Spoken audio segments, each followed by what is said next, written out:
Por la señal de la Santa Cruz de nuestros enemigos, líbranos, Señor Dios nuestro, en el nombre del Padre, del Hijo y del Espíritu Santo. Amén. Señor mío y Dios mío, creo firmemente que estás aquí, que me ves, que me oyes. Te adoro con profunda reverencia.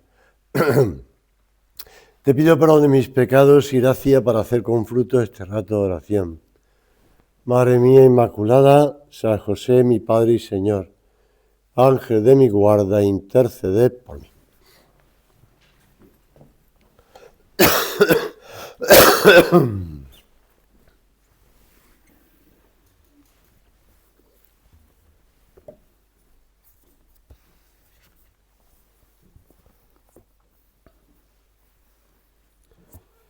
El libro de la generación de Jesucristo, hijo de David, hijo de Abraham, etcétera, etcétera, etcétera, es el comienzo del Evangelio de San Mateo. Jacob engendró a José, el esposo de María, de la que nació Jesús llamado Cristo. Así que el total de las generaciones son, desde Abraham hasta David, 14 generaciones, desde David hasta la deportación a Babilonia, 14 generaciones, desde la deportación a Babilonia hasta Cristo, 14 generaciones. Ya el siguiente versículo, que es el 18, habla de la generación de Jesucristo, que fue así: María, su madre, estando desposada con José, antes de que conviviesen.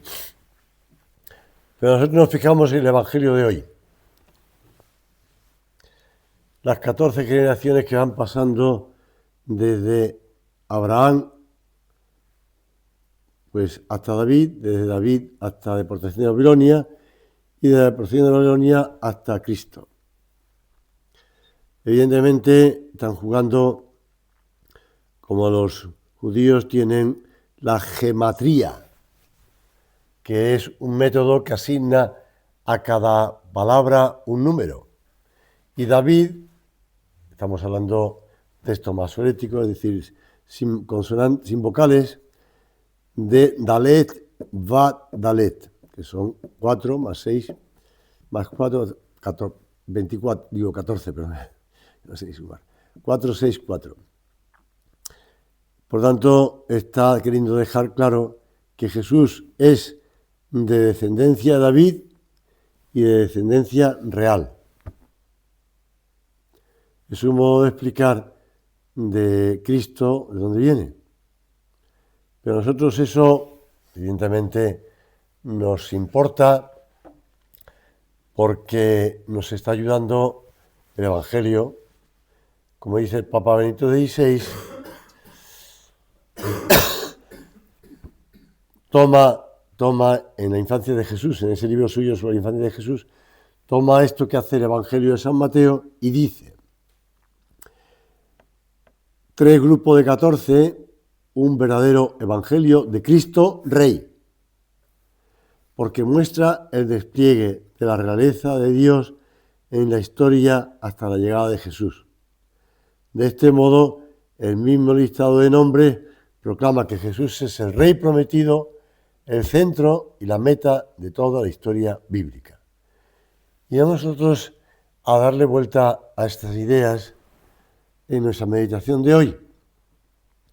Señor, tú eres de descendencia davídica, y sobre todo tú eres Cristo Rey, el Rey prometido, el centro y la meta de toda la historia.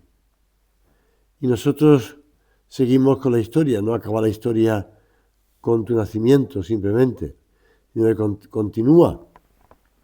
Y por eso el Concilio Vaticano II, en la Gaudium et Spes, habla de que Cristo es el centro de y la meta no de la historia bíblica, sino de toda la historia. La historia es cristocéntrica. Cristo es la clave, recordamos el arco, la clave, no está aquí Juan, no, la clave, el centro y el fin de la historia humana. Cristo, nuestro Señor, tú que estás ahora escondido en el sagrario, que nadie te ve, que nadie te oye con los oídos del cuerpo humano, pero sabemos que tú eres la clave, el centro, el fin de toda la historia humana, y cuya luz se extiende al misterio del hombre. El misterio del hombre se entiende con Cristo. Sin Cristo no se entiende nada.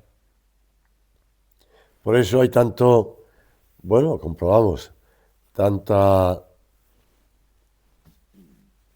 oscuridad en el mundo, porque han dejado de lado al Señor. Y esto nosotros en el Opus Dei no solamente lo asumimos, sino que además entendemos mejor nuestra vocación a la luz de estas ideas. Jesucristo, el centro de la creación, de la salvación, la vida de un cristiano, al que todo debe ordenarse, también el trabajo y la vida ordinaria.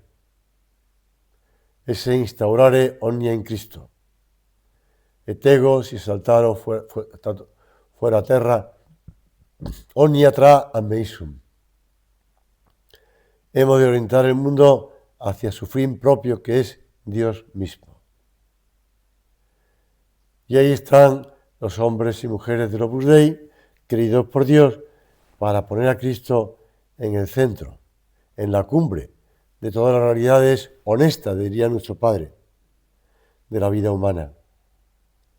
Señor, nosotros queremos servirte, queremos también ponerte a ti, como hicieron tantos personajes que salen en la Biblia, que hemos leído en el Evangelio de hoy.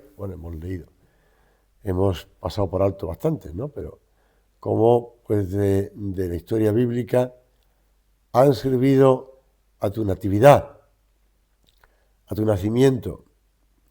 Y nosotros continuamos la obra de la redención, donde tú la dejaste, entre comillas, en la resurrección, en la ascensión a los cielos. Y eso significa que entendamos toda la historia, todo el trabajo, todas las realidades temporales como camino hacia Cristo, que es el fin último de todas las cosas.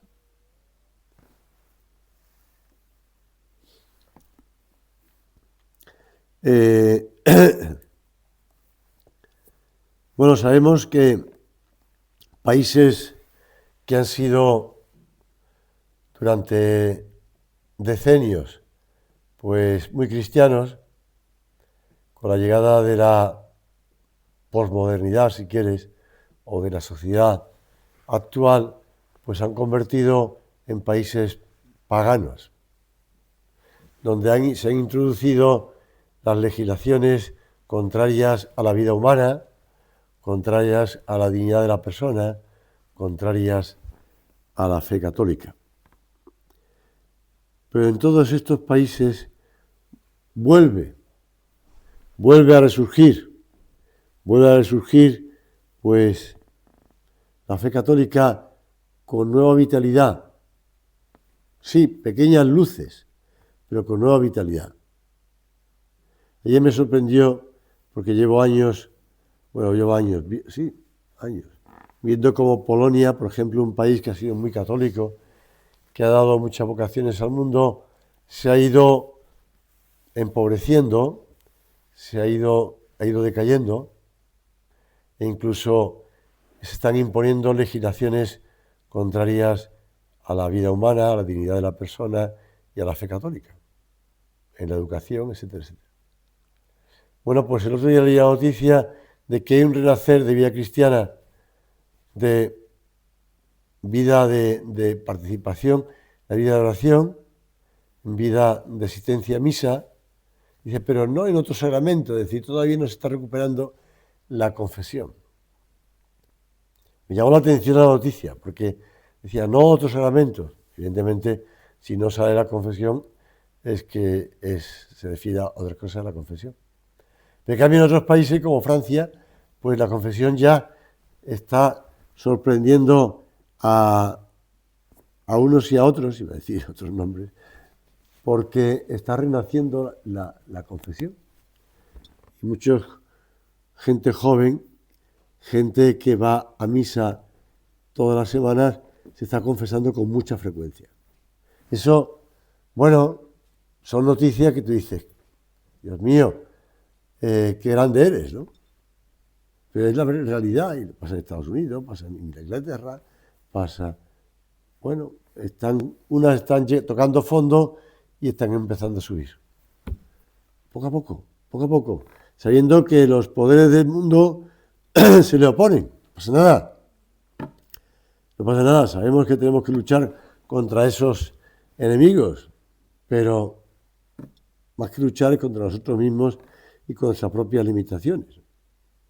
Por eso entender la historia, el trabajo y esas realidades temporales como camino hacia Cristo, que es el fin último de todas las cosas. Eso es lo que tenemos nosotros que vivir en nuestra vida, porque nosotros en el Opus Dei somos sencillamente fieles cristianos. Nuestra vocación primordial es la bautismal, y la posterior vocación divina al Opus Dei, pues se añade, o si quieres, sembrada en el interior de la primera.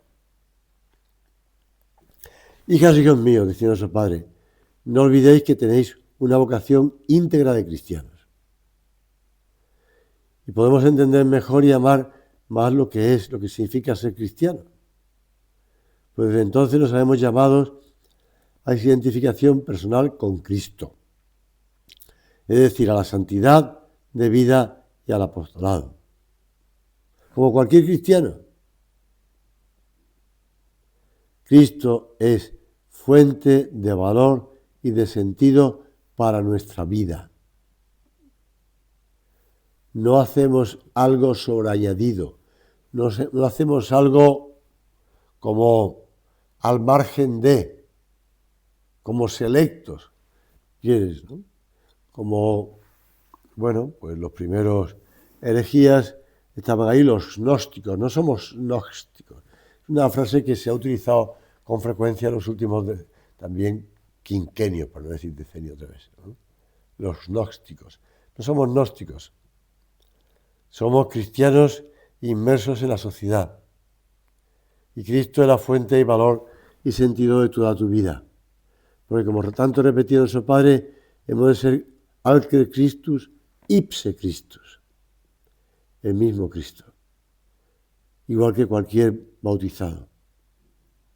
Y esta es la llamada divina que hemos recibido, que configura enteramente nuestra vocación cristiana primordial, en el sentido de que conforma de modo preciso, como Dios ha querido, dice San José María, el camino de su identificación con Cristo.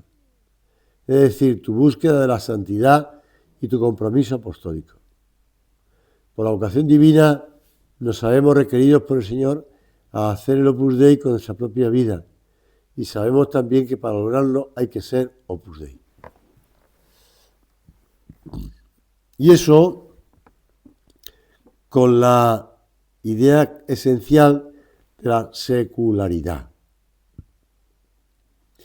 La secularidad es presentada siempre por San José María como nota básica y definitoria de nuestro espíritu. Secularidad. Calar en ese contenido específico es condición sine qua non para comprender también la especificidad de la vocación al Opus Dei, de la misión evangelizadora, llevada a cabo por cada uno de sus miembros, radicada ambas en su ordinaria condición de ciudadanos. Esto es, su empeño en buscar la santidad en la vida corriente. Esto que es cuestión que es difícil de entender para muchos, porque vienen por la religiosidad, no malentendida, sino por la mentalidad religiosa o por la mentalidad clerical. No olvidemos que la mentalidad clerical sigue estando presente en muchos ámbitos, ¿verdad? Incluso los que atacan a la Iglesia. Y atacan a la Iglesia porque no entienden que la Iglesia también tiene que participar, pues, en la vida humana.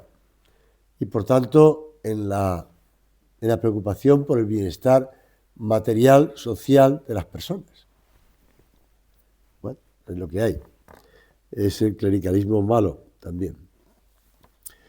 Pues nosotros, fieles del Opus Dei, laicos o sacerdotes, gozamos de una vocación íntegra de cristianos seculares, que cooperamos gustosamente contigo, Señor, en esta obra de la redención, buscando la salvación de las almas. Hacemos iglesia, somos iglesia, santificando el trabajo ordinario y santificándonos en él, y ayudando también con él a los demás a santificarse. Cristo, centro y meta. Así empezamos tomando la genealogía de las 14, desde Abraham hasta Cristo. Cristo, centro y meta. La secularidad es otra característica importantísima, decía nuestro Padre, de nuestra llamada. Hijos míos, es la presencia efectiva, real y jurídica, sin limitaciones canónicas, una presencia de pleno derecho de estas almas dedicadas al servicio del Señor y de la Iglesia en el mundo, en cualquiera de las actividades honestas de los hombres, sin ninguna diferenciación jurídica de los otros fieles o ciudadanos si se trata de laicos. Claro está. Y lo mismo si se trata de sacerdotes, porque los miembros del Opus Dei, que son sacerdotes, viven la vida corriente secular de todos los demás sacerdotes seculares. Nuestro Padre siempre quiso subrayar esto, porque es importantísimo para nuestra llamada vocacional. Y por eso el Padre sigue pidiendo que recemos, sigue pidiendo que se abran las mentes para entenderlo, porque no se entiende. Y no se entiende en algunos casos porque no se quiere entender y en otros porque, bueno, están inmersos, si quieres, en ese clericalismo o en esa mentalidad religiosa. Señor, tenemos que ponerte a ti en el centro, en la meta de todo lo que hacemos. Todo ha sido creado por ti y para ti, y en ti encuentra cumplimiento la historia de la salvación y la historia personal de cada persona. Valga la redundancia. De cada mujer y cada hombre. Por eso, cuando lo aplicamos a nuestra vida, queda claro que toda nuestra vida, trabajo, vida de familia, cultura, historia, solo se entiende plenamente cuando converge en Cristo.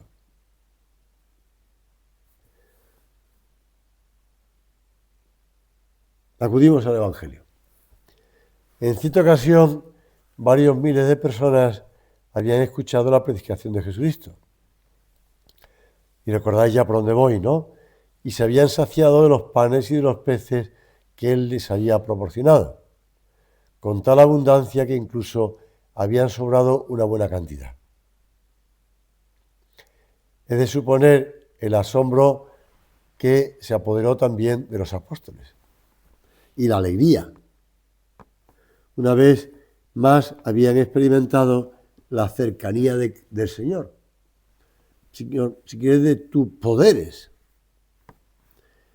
Puede parecer que esta nueva experiencia no debe tener mayor importancia para tus apóstoles y discípulos que ya estaban habituados a lo que ocurría a tu lado. Pero pronto olvidamos los momentos, nosotros, en los que hemos palpado la presencia de Dios a nuestro lado. Y por eso nos volvemos a sorprender y alegrar cuando percibimos la presencia de Cristo con su fuerza. ¿Cuántas veces, Señor, notamos con claridad que tú estás con nosotros? Que no nos abandonas en los momentos importantes. Nos llenamos de alegría y de seguridad que no se deben solo al buen resultado de lo que nos interesaba, sino también y principalmente a la conciencia de que estamos contigo. Pero, Señor, tantas veces nos pasa como a los apóstoles, que perdemos de vista y dejamos que nos atenace el miedo. Como si Dios se pudiese olvidar de nosotros, como si la cruz fuese señal de que tú te has alejado.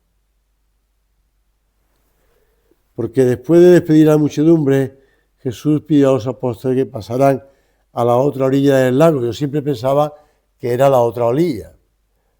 Bueno, el lago tiene una orilla, que es la única. Lo que pasa es que evidentemente para mí pensaba que era cruzar el lago de un lado para otro, pero no cruzaron el lago de un lado para otro, cruzando de extremo a extremo, si quieres, de punta a punta, sino que cruzaron, sí, el lago, pero con una cierta cercanía de orillas. No era muy... Pero claro, evidentemente también tienen que apartarse de la orilla, porque si no tocan con tierra, entonces no pueden ir siempre tocando con tierra. Con lo cual hicieron como una especie como de curva, saliendo de la orilla para después volver otra vez un poco más adelante. Para ellos, que eran expertos en esa travesía, pues no presentaba muchas dificultades. Pero es de aquí que en cuanto la barca empezó apartándose de la orilla y cayó la noche, pues empezó a sacudir las olas, el viento era contrario. Al principio estarían navegando de norte a sur y el viento sur es el que montaba todos aquellos jaleos, que no era el que viene de la parte de arriba del Jordán, sino que viene, por decirlo así, del Mar Muerto. Pero bueno, eso es lo que me explicaron estando allí en Tierra Santa hace un mes. No podían volver atrás, pero tampoco parecía que avanzasen. Y tenía la impresión de que las olas y el viento, las dificultades que se nos pueden presentar en la vida, habían tomado el mando y ellos podían solo tratar de mantenerse a flote. Qué lejos resultaba el milagro que habían contemplado pocas horas antes. Si al menos estuviese el Señor con ellos, pero claro, el Señor se había quedado en tierra.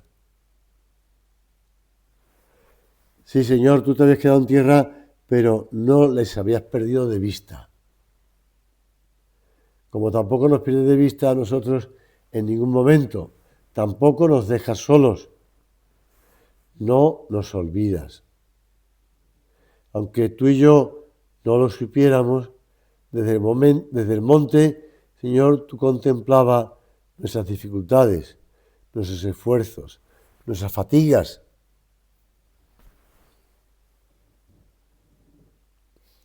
Y pasa el tiempo y aunque se siga luchando y avanzando, no se advierte de modo tan patente que la cosa cambie. Y ese momento de recordar que las dificultades, el viento, las olas, forman inevitablemente parte de nuestra vida, de esa existencia que hemos de santificar y a la que nos enfrentamos sabiéndonos muy acompañados de ti, Señor. La experiencia de tu cercanía, del poder de tu sangre, de tu gracia, no nos ahorra la tarea de enfrentarnos a las dificultades.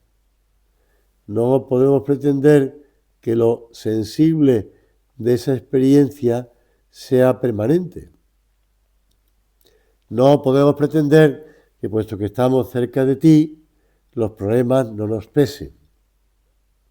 Y tampoco hemos de caer en el error de verlos como una manifestación de que tú te has apartado de nosotros, aunque sea un poco, por un tiempo, pero te has apartado de nosotros.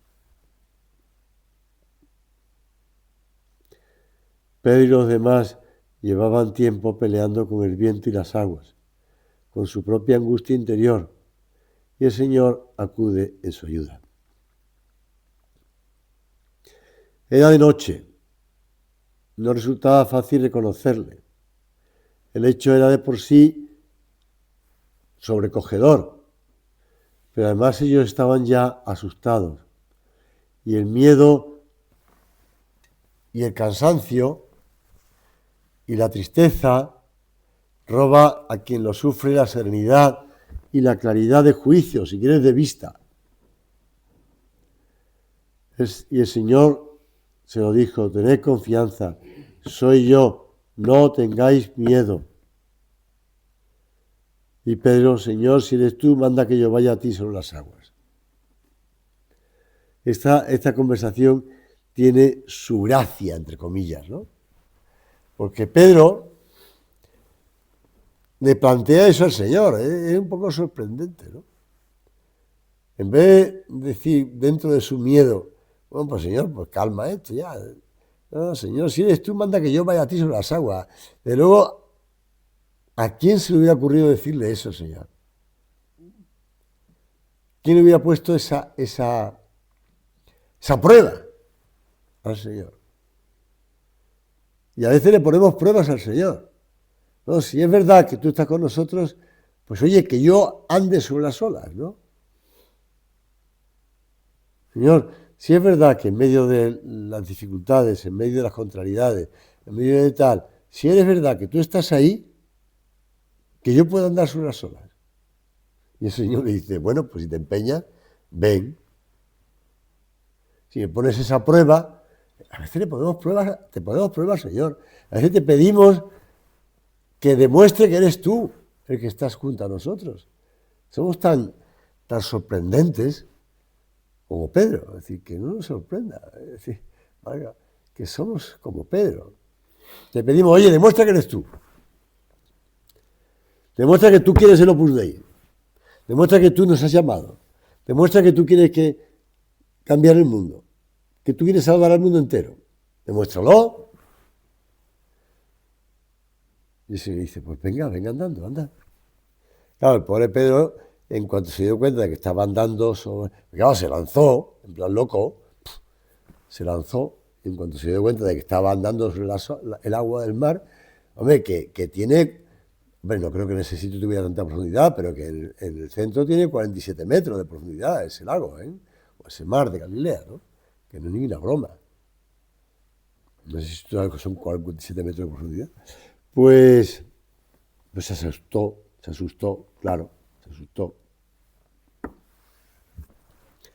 Pero sobre las olas. ¿Y no es esta la arriesgada situación del cristiano? ¿No estamos también nosotros tratando de caminar hacia el Señor en unas circunstancias externas o internas, o las dos, que en buena parte escapan a nuestro control? Estamos expuestos a las olas, estamos andando sobre el mar. Los israelitas, por la fe, cruzaron el Mar Rojo como si fuera tierra seca, mientras que los egipcios que lo intentaron fueron tragados por las aguas. Sin fe, sin confianza en ti, Señor, las dificultades de la vida nos tragan, nos abruman, nos hundimos en ellas. Con la fe no las evitamos, pero tenemos más recursos. Sabemos que Dios las puede volver a nuestro favor. Al pueblo elegido le resultaría pesado y aterrador caminar por el fondo del mar con el peligro de que esas aguas que les rodeaban pudieran caer sobre ellos. Pero al final comprobaron que Dios estaba con ellos. Y Pedro también lo comprobó. Hombre de poca fe, ¿por qué has dudado?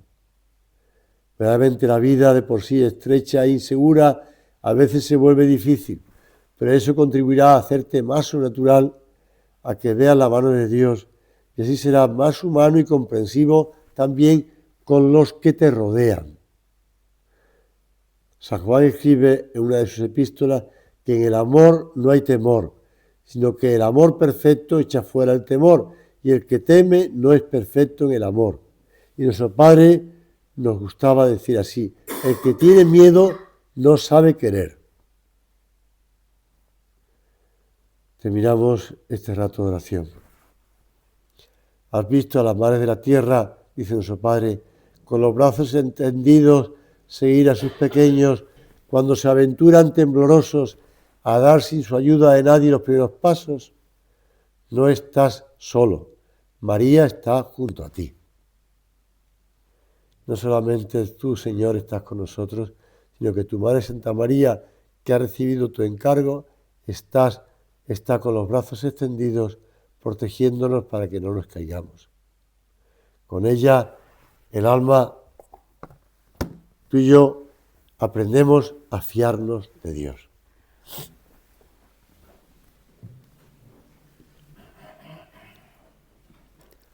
Te doy gracias, Dios mío, por los buenos propósitos, afectos e inspiraciones que me has comunicado en esta meditación. Te pido ayuda para ponerlos por obra. Madre mía Inmaculada, San José, mi Padre y Señor, Ángel de mi guarda, interceded por mí.